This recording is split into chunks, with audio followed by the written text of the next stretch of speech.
પ્રભુનો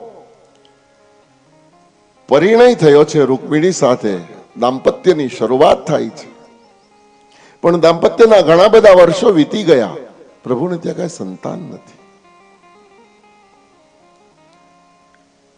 એક દિવસ રૂકમિણી જાંબુવતીએ ભગવાન કૃષ્ણને વિનંતી કરી, પ્રભુ આટલા બધા વર્ષો ગયા, આપણે ત્યાં સંતાન કેમ નહીં? પરિણામે ભગવાન કૃષ્ણ ઉપમન્યુ મહારાજના આશ્રમમાં ગયા છે. ઉપમન્યુ મહારાજને પ્રશ્ન કર્યો છે, પ્રભુ મારા નસીબમાં સંતાન છે કે નહીં? જરા જુઓ ને મારું ભાગ્ય, મારી કુંડલી, મારા ગ્રહો. એ વખતે ઉપમન્યુએ કીધું કે પ્રભુ સંતાન તો છે, પણ તમારે થોડી સાધના કરવી પડશે, થોડી ઉપાસના કરવી પડશે. પ્રભુ આપ જે કહો તે કરવા તૈયાર છીએ. પધારો. ઉપમન્યુ મહારાજે કીધું કે સાધના, આરાધના, ઉપાસના કરવી પડશે. પંચાક્ષર મંત્રનો ઉપદેશ ઉપમન્યુ મહારાજે ભગવાન શ્રી કૃષ્ણને કર્યો છે. અને ઉપમન્યુ આશ્રમમાં બેસીને ભગવાન કૃષ્ણએ ઓમ નમઃ શિવાય, ઓમ નમઃ શિવાય, ઓમ નમઃ શિવાય. અને આ સંસારમાં સંતાનનો દાતા કોણ? મહાદેવ. સૌભાગ્યનો દાતા કોણ? ભગવતી પાર્વતી. જયા પાર્વતીનું વ્રત આપણે શું કામ કરીએ છીએ? અખંડ સૌભાગ્યવતી માટે. વિદ્યાનો દાતા પણ મહાદેવ છે અને સંતાનનો દાતા પણ મહાદેવ છે. સ્વયં ભગવાન દ્વારિકાધીશ આસન લગાવી અને ભગવાન શિવની આરાધનામાં મસ્ત બન્યા છે. અને આ સંસારમાં તરત જ પ્રસન્ન થનારા કોઈ દેવ હોય તો એમાં પહેલું નામ મહાદેવનું આવે છે.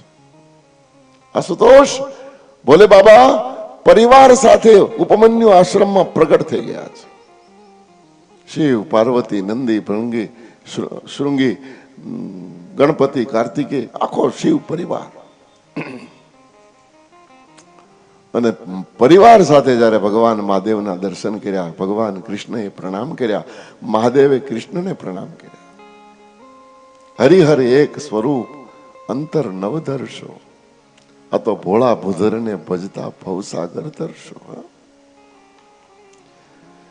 ભગવાન શંકરે કીધું, પ્રભુ મારા જેવું કઈ કામ હોય તો સંદેશો મોકલી દેવાય, મને બોલાવી લેવાય. તમે આરાધના કરવા બેસી ગયા, ભજન કરવા, અને એ પાછું મારું.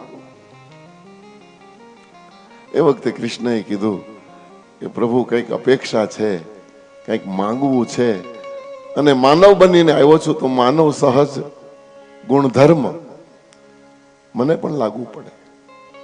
એ નાતે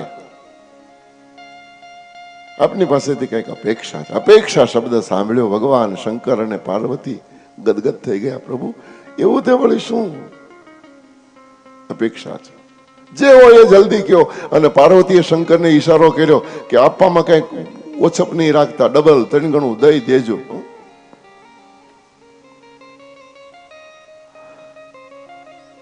ભગવાન કૃષ્ણએ માંગણી મૂકી છે, પ્રભુ લગ્ન થયા ને આટલા બધા વર્ષો થયા, મારે ત્યાં સંતાન નથી, આપ સંતાન આપો.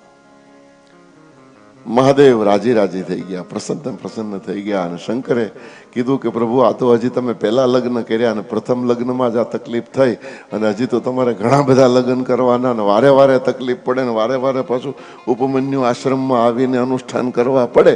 એના કરતા એક કામ કરો, હું તમને જથ્થાબંધ આશીર્વાદ આપી દઉં. જેટલા પણ લગ્ન કરો, એક પત્ની બરાબર તમારે ત્યાં 10 દીકરા થાય. તથાસ્તુ. જથ્થાબંધ આશીર્વાદ મહાદેવનો છે. હવે ભગવાન કૃષ્ણએ કેટલા લગ્ન કર્યા?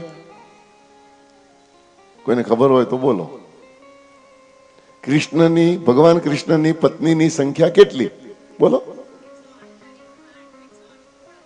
16,108. રાઈટ. હવે 16,108 ગુણ્યા 10 કરો, કેટલા થાય? 1,61,080. આટલા ભગવાન કૃષ્ણના પોતાના પુત્રોની સંખ્યા છે. ઓછા બાળ જય ગોપાલ. હું આ ભારત દેશમાં દિવાલે સૂત્રો લખીને મારીને તમારી કઠણાઈ બેહાડી દીધી છે. ઓછા બાળ જય ગોપાલ. ગોપાલ ને કેટલા હતા? જુઓ, 16,108 પત્ની, 1,61,080 પુત્રો અને એક પોતે, નાનું કુટુંબ, સુખી કુટુંબ. સુખદેવજી પ્રભુ વર્ણન કરતા કહે, પ્રભુને ત્યાં પ્રથમ પુત્રનો જન્મ થાય છે, નામ પ્રદ્યુમ્ન પાડે છે, પણ પ્રદ્યુમ્નની કથા થોડી કરુણ છે. 10 દિવસના પ્રદ્યુમ્ન થયા એ વખતનો એક ભયંકર રાક્ષસ સમરાસુર પારણામાંથી પ્રદ્યુમ્નને ઉઠાવી આકાશ માર્ગે ઉડી ગયો. દૂર દૂર સમુદ્રમાં પ્રદ્યુમ્નને ફેંકી દીધા. માછલી ગળી ગઈ. જોગાનો જોગ શિકારીએ જાળ ફેંકી, માછલી પકડાઈ ગઈ, એનો વધ થયો. અંદરથી પ્રદ્યુમ્નજી જીવિત બહાર નીકળ્યા છે. બાજુમાં એક માયાવતી નામની દાસી રહેતી હોય છે, એને ઉછેર કરવા માટે આપે. માયાવતી પ્રદ્યુમ્નને મોટા કરે છે.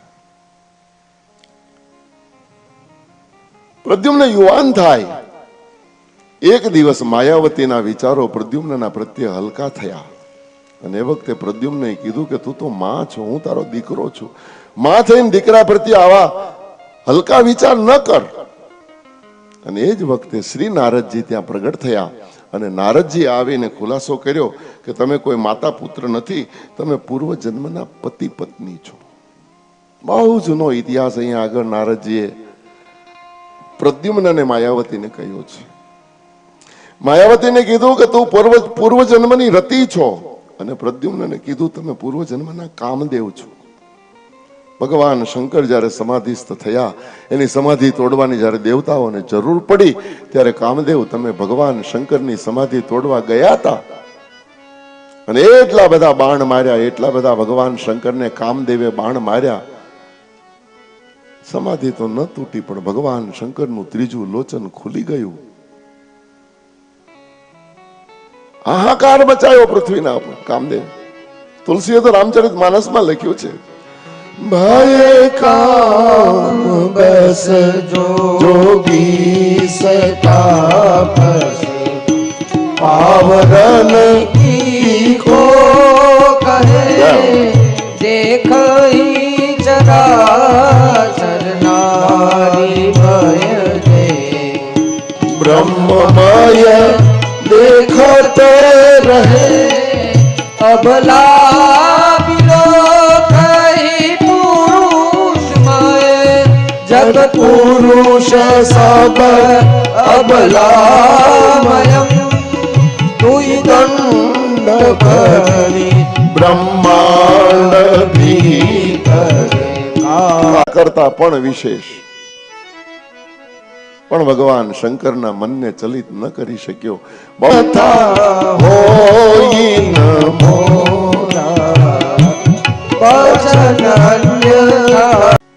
તમે જલ્દીથી જલ્દી સમરાસુરને મારો અને આયુધો લઈ, અસ્ત્રો શસ્ત્રો લઈ અને પ્રદ્યુમ્ન સમરાસુર સાથે યુદ્ધ કરવા ગયા. લીલા માત્રમાં સમરાસુરને માર્યો. પ્રદ્યુમ્નને માયાવતીને લઈને શ્રી નારદજી દ્વારિકા આવ્યા. 10 દિવસનું બાળક ખોવાઈ ગયું હતું. 20 વર્ષના થઈ અને પ્રદ્યુમ્નજી પાછા આવ્યા. દ્વારિકામાં પુનઃ પુત્ર ઉત્સવ મનાવાયો. ધ્વજા પતાકાઓ બાંધ્યા અને મીઠાઈઓ વહેંચી છે.